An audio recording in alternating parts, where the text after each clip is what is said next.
हाय नमस्कार मित्रांनो, तर आपल्या शेतकरी जोडीमध्ये सर्वांचं स्वागत आहे. तुम्ही मसाला दाबांचा अर्क उपटलाय, प्लॉट तर एक नंबर बसलाय. खरंच मित्रांनो प्लॉट एक नंबर बसलाय.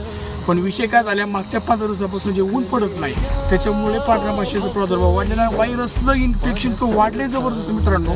त्यासाठी काळजी घ्या रे बाबांनो. मला सांगायचे बघा, आता एक झाड आमच्याकडे व्हायरसवरती गेलेलं आहे. एक म्हणण्याऐवजी खूप झाडं व्हायरसवरती गेले, पण डगमगायचं नाही. व्हायरसला औषध नाही मित्रांनो. त्यासाठी काय करायचं, झाड उपटायचं, नवीन लावायचं. कुणीही मला औषध आणून द्या मित्रांनो, मी मारायची तयारी माझी. पण एक सांगायचंय, फक्त आता येऊ ना म्हणून ह्याच्यासाठी आपलं औषध मारायचंय. आता व्हायरस येऊ नये म्हणून फक्त औषध मारायचंय.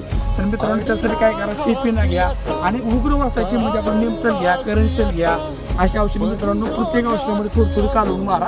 त्यामुळे थोडंसं माशीचा प्रादुर्भाव कमी होईल आणि व्हायरस मुक्त आपला प्लॉट व्हायला मदत होईल. तर बघा कसं वाटतं.